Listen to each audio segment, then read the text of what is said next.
Spencer Lackey, a YouTuber and TikToker whose content is full of scary short videos. If you love the creepy, the strange, and what the frick is that?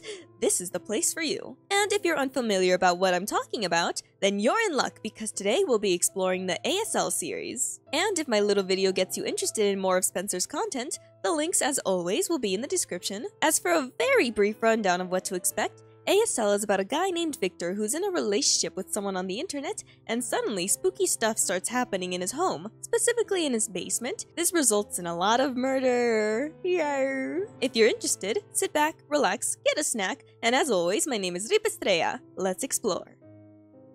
ASL Analog Horror, Episode 1. We first open with a title card before getting shown text that explains the collection of computer logs and footage will be shown is from a person named Victor Torrance, and this was all discovered within his hard drive. Additionally, everything will be edited together to help with an ongoing investigation. With that information in our hands, we then see a date, November 25th, 1997, which is on a Tuesday and the time is 9:02 a.m. As for what gets shown on the screen, we see a door and text to the side explaining that it's odd that the door is still closed. The reason why it's odd is because Victor's brother is known to get up much earlier than him. We then switch to a view of a bathroom and Victor is trying not to think too much about it and just continues on with his morning routine before heading downstairs. In the kitchen, his mother prepared him some coffee as usual, but unexpectedly, she's nowhere to be seen. Victor then went to check the bedrooms, but the whereabouts of his family is still a mystery. After that revelation, we then get taken to a chat room between B8 Sulbaba and Sumasedo 618? For my sanity, I'll just refer to them as B and S, okay? B asks when they'll be meeting up, to which S responds by saying soon, and B told them, "I love you." S responded by, "Nope, never mind." Probably left B on red. Damn. The time is now 12:06 p.m. and Victor is looking through the refrigerator while still questioning where everyone is at. He even asked the neighbor, but she doesn't know either. With no other option and literally filled with worry, he's considering to call the police, but probably didn't. Now the time is 9 p.m. and we hear strange gargling noises and groaning. Not only that, but we hear the slightly panicked breathing of Victor, who for some reason didn't ran for the hills. Then there was screaming which continued until it was 11 p.m. and likely didn't stop and only got louder. It almost sounds like chanting, honestly. And not surprising, but Victor can't sleep and is still confused about where his family is at and decided that tomorrow he'll call the cops. Tomorrow? Seriously? Bro, there's something in your house, and it could be responsible for whatever is happening to your family. Anyways, let me tell you what my initial assumptions were. For some odd reason, I thought the situation was that he suddenly became the only person in the world. Like, everyone vanished. The reason why is because once he explained that his family vanished out of nowhere, I just assumed that's where it was heading. But the appearance of his neighbor made it clear that whatever is happening is contained within his home. As to why he's the only one around and where his family is, I guess we'll just have to continue to find out. Let's go! ASL Analog Horror, Episode 2. After the title card, we see footage of Victor and learn that he's 17, the date is February 7th, 1997, he lives in New Jersey and plans to become a student at Tesh School of the Arts in order to learn more about filmmaking. He's a fan of documentaries because it shows the real side of life and can really make you feel something, from love to fear. Victor then turns off the camera and the date jumps to Wednesday of November 26, 1997. The brother's door is still shut, all the family members are still missing, and somehow waiting for him in the kitchen is still fresh coffee. We then see a familiar chat room where B requests to have a picture mailed to them, which they'll receive soon, and B admits that they can't stop thinking about S, to which S tells them to never stop thinking about them. Okay. Now returning back to Victor's strange situation, he continues to point out that his family is gone and later explains that due to boredom, he is looking through old footage of his camcorder and stumbled across something strange in one of the tapes. We get shown the footage and it's the same footage from the intro, however, it starts zooming in towards the corner of the room where we see something poking out from behind a shelf. According to Victor, it looks like him. That's alarming. We then switch to footage pointing downstairs and the time is 3:05 a.m. I think there was mumbling before the sound of aggressive stomping, at least that's what it sounds like to me. And because of this, Victor quickly stepped away from the stairs and in the end, Victor says he's going to call the police tomorrow. That's what you said last time, bruh. That's the end of the video. And now, let's just talk about the footage with Victor. According to him, he claims that the thing poking from behind the cabinets looks similar to him, as I mentioned previously. Because of that, my mindset is immediately going to doppelgangers. Specifically, doppelgangers that are just terrible at mimicking, but with enough time, they might be able to perfect it. I wouldn't be surprised if at some point his family members start popping up again, but they look off. And the reason why is because they might be getting replaced, oh. And if that's not the case, then whatever is lurking inside the house is probably picking off all the family members and for whatever personal reason, later plans to replace Victor or is going to use Victor. These are my initial theories. In order to get the actual answers, let's continue. ASL Analog Horror, Episode 3.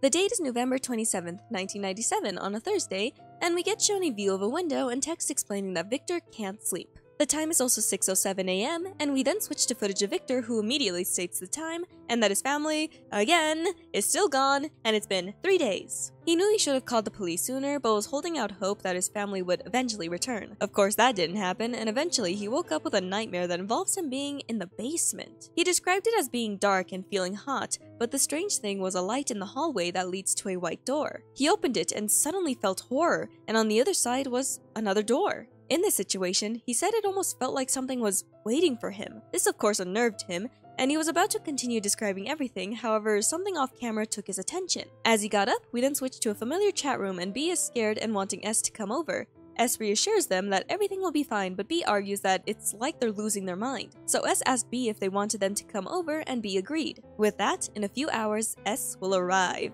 Huh? The time is now 7:30 a.m. and Victor explains that he keeps hearing noises throughout the house. Specifically footsteps, pots clanging, people whispering, and even more screaming. Now, where was Victor during all of this? He's been staying in his room, and to relieve his anxiety, he's been watching old footage from Christmas a year prior. Yay! We then see a Christmas tree, and the year this footage was taken was in 1994. The next thing shown was a night sky, then a fireplace, but the text to the side says, self-portrait, unknown.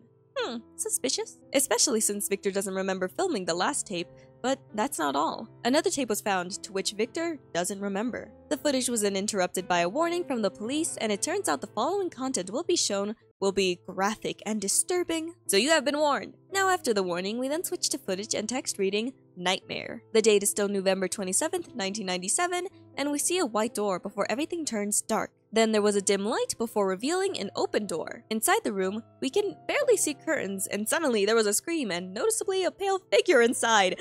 Ew! Ah, it's getting closer! Get it away, get it away! It's like a naked corpse with long limbs. Ugh. After this, during the end of the video, B asked how far away S is, and S replies by saying, they're here.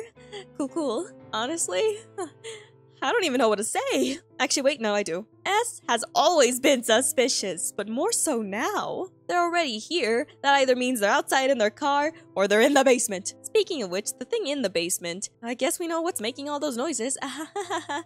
Let's just continue. ASL, Analog Horror, Episode 4. We first open with a graphic content warning, then jump straight towards a news broadcast. In the news, we learn that a Morristown family was found dead. Specifically, 3 bodies were found in the basement, and they were discovered because of an anonymous caller. The victims' names are Daniel and Lorraine Torrance, who are parents, and their eldest son, Brian. As for Victor's whereabouts, he's currently in police custody because of the overwhelming amount of evidence against him, specifically the computer diary logs and camcorder tapes. Additionally, this incident is getting national-wide attention and the investigation is ongoing. After this, we then cut to an incident report, and the date is 11/28/1997, and we hear a voice in the background. The person speaking is an officer, and he explains that he and another officer named Carl received a distress call which alerted them towards the Torrance residence. On arrival, they heard screams coming from the home, and after rushing inside, they discovered Victor weeping in the basement over 3 corpses. Once Victor noticed the officers, he motions towards an empty corner, insisting someone was there and that was the person who murdered his family. Specifically, the words that he used were this: she did this, she lied to me, she this. Of course, since the officers didn't see anyone in the corner,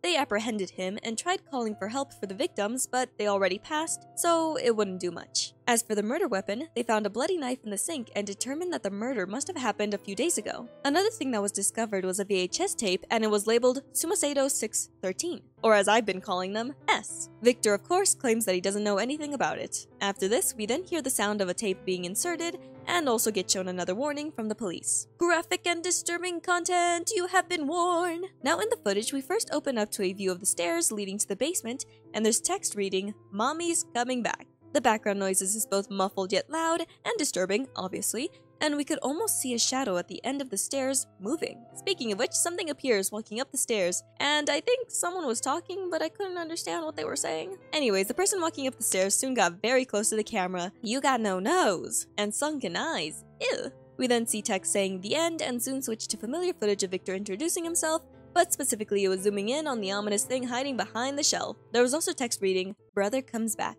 That was the end of that part, and we switch again to another view, this one being inside a bedroom where someone is sitting up in the bed. Daddy comes home, appears over the screen, and stop staring at me! We then cut away from that and see the chat room with a familiar discussion of B asking how far away S is. Turns out the continuation to that conversation is that S is in the basement. A date soon appears, which is November 28th, 1997 on a Friday, and the footage we'll be seeing soon is the last video found on Victor's camcorder. He's in a dark area where the only lights are coming from behind a white door. We then see a view of a staircase where another light is leading elsewhere, and in the background we hear a voice calling out to Victor, this likely being S. Victor goes downstairs and continues to follow the voice, which leads him to the basement. The voice calls for him some more, and he wanders the area until unexpectedly, as he turns around, a pale figure with a wide mouth launches towards him before the footage cuts. And in the end, we see the credits, and this is the end of the first volume of ASL. So many interesting stuff was thrown at us in this video, so let's talk about it. Conclusion.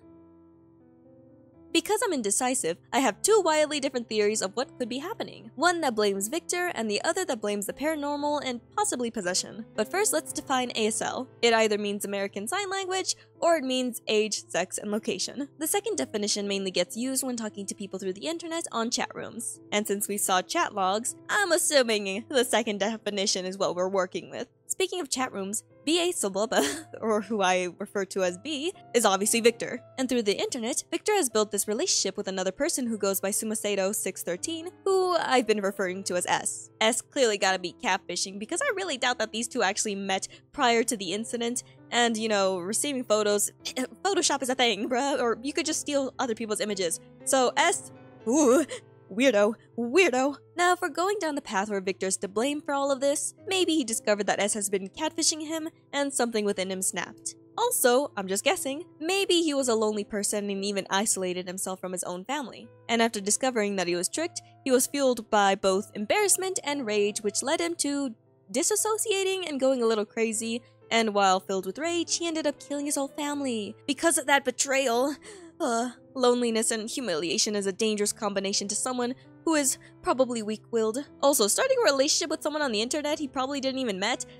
Bro, he's gotta be a lonely person. And this could also explain why he held off on calling the police. If he committed the murder, why would he call the police? However, if we go down the path where the paranormal and possessions are to blame, whatever has been stalking him, which seems to have been going on for a while considering the footage of something hiding behind his cabinets, time, and date, it likely was planning to use Victor for whatever twisted desire it had. They probably began by befriending Victor through chat rooms and proceeding to make Victor go a little crazy, which could also explain his strange dreams and the sudden vanishing of his family, even though a coffee that's usually prepared by his mother still appears in the kitchen. The strange being could be influencing what Victor is seeing, or maybe they're tampering with his memories. When it comes to the paranormal, anything is possible, okay? But back to the important stuff. Remember the footage from earlier of a female voice calling out to Victor, and later something launching towards him when he's in the basement? This could be showing us the being that goes on to possess Victor, and this is how they did it, by launching at him. Once the entity latched themselves onto Victor, they soon committed the murders and probably twisted Victor's mind for the next few days, until eventually the police was alerted by an anonymous caller. Victor was then arrested and blah blah blah, we know the rest. I want to give Victor the benefit of a doubt, so I'm assuming it's a possession rather than a guy's pride being damaged by a catfish. If you agree, that's amazing. If you have other theories, tell me in the comment section. With that being said, this is ASL. I really enjoyed this series, but what I really enjoyed more was the multiple shorts that I discovered when looking through Spencer's TikToks. They truly are unsettling and very bizarre, but in a fun way. All the links will be in the description if you're interested, and I hope you enjoyed this video. Don't forget to like, subscribe, to that funny little notification thing, leave a comment, here's my Twitter, and I better not catch you dying on me. Goodbye!